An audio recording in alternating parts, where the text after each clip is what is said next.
quando há expectativa de aumento da taxa de juros, as pessoas vendem o dólar para investir no mercado financeiro. E aí a tendência é que o dólar caia. E chegou hoje no menor patamar desde novembro, o dólar sendo desvalorizado 0,73%, cotado a R$ 5,86 mais 9. E o Ibovespa, mais um dia de recuo de 0,62% aos 124.092 pontos. Vamos convocar o Miguel Daoud, né, para comentar esse tema. Afinal de contas, Daoud, dizem que o que diferencia, né, na verdade, o remédio do veneno é a dose, né? E o Banco Central diz que é preciso esse remédio para combater a inflação. Será que a economia brasileira vai resistir a mais essa dose? Está se falando em 15% já, né, de taxa Selic. Eu fui consultar, a última vez que a gente chegou a esse patamar de 15% foi em 2006. E nem na época da crise do governo Dilma, em 2016, quando o PIB recuou 7%, né, a gente teve uma Selic de 15%. Como é que você vê essa questão? Eu acho que o remédio está forte demais, não está não, Daoud? Boa noite. Boa noite, Petri. Boa noite a todos. Pois é, Petri, esse ditado também diz o seguinte: quando a dosimetria ela é errada, você mata o paciente, né? Então, juros de 15% no Brasil, neste momento, né, no passado a gente conseguia conviver, mas hoje, depois de uma estabilidade que nós tivemos de longo prazo, você não consegue sobreviver com 15%. Os reflexos disso estão aí para quem quiser ver. Né? Nós não temos mais investimentos, né? Os investimentos hoje, o Brasil, que despontava ali em primeiro, segundo lugar, como destino dos investimentos estrangeiros, hoje já não está mais aí, né?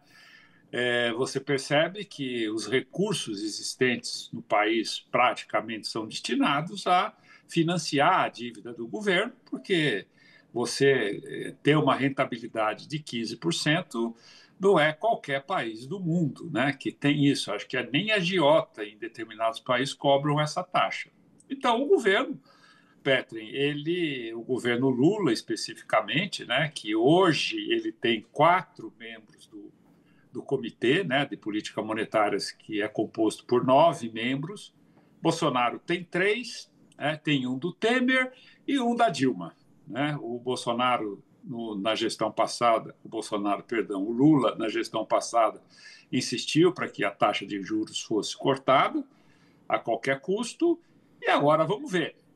Mas eu não acredito nisso, porque o Banco Central ele tem uma responsabilidade muito grande, independente quem seja o indicado, porque o pior que pode ocorrer nesse momento é o Banco Central manter a taxa de juros. Oh, mas peraí, mas por que manter é bom? Não, o problema é que a taxa de juros de 15%, que seriam os 2 aumentos, né, Petrin, que o Banco Central já anunciou que vai fazer, já estão no preço. Esses 2 pontos já estão lá computados. Então, as taxas de juros já estão rolando com essa taxa, os investidores já absorveram essa taxa, tanto que você está vendo um afastamento da economia real para a economia financeira, que nada mais é que a especulação. Então, portanto, o Banco Central vai aumentar, e 2026 também nós estamos projetando, né, nós, que eu digo, o Banco Central, o Copom, uma alta também da inflação. Então, se nós continuarmos com esses 2 anos, Petri, com essa taxa de juros, dificilmente o Brasil não terá que renegociar a sua dívida. Nossa dívida hoje já custa, né, dos entes da federação, em torno de 1,2 trilhão. Nós batemos o recorde em 2024 de arrecadação, né, o governo federal, acho que todos os entes, em torno de 2,7 trilhões. Nós pagamos aí quase 40% de custo da dívida. Agora, Petri, dentro de um cálculo simples, humilde, como que um país vai viver desse jeito?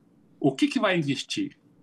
A gente viu aí essas matérias das estradas, Não, porque agora nós vamos fazer isso, fazer aquilo, fazer aquilo. Como vai fazer? O governo Lula teve que dar as estradas. Tudo bem, eu acho que tem que dar mesmo, né?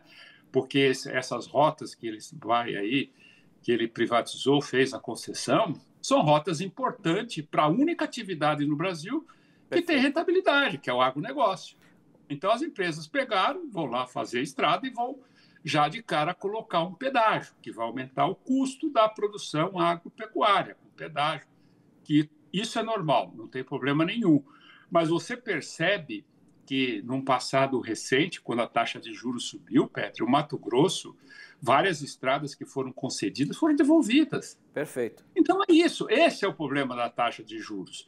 E a inflação, ela não é atingida por essa taxa de juros, porque os canais de transmissão que faz com que essa taxa de juros chegue lá na ponta para inibir o processo inflacionário, estão obstruídos, dada a condição de incompetência na gestão da economia brasileira.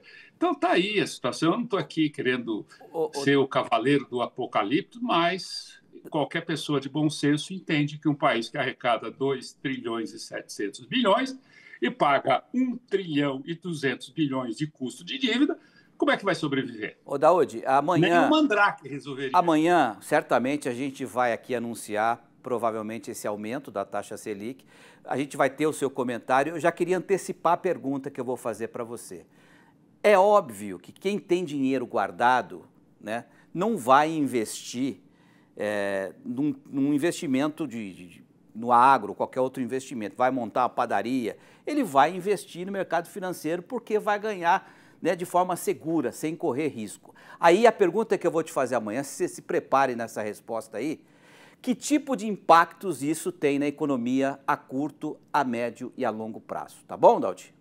A expectativa já é pessimista. Petro, só vou encerrar meu comentário com uma frase que a minha amiga Ana Amélia Lemos falava, né? Com essa taxa de juros, nem maconha irrigada vai ser sustentável. Valeu, Daúde. Obrigado. Boa noite. Até amanhã.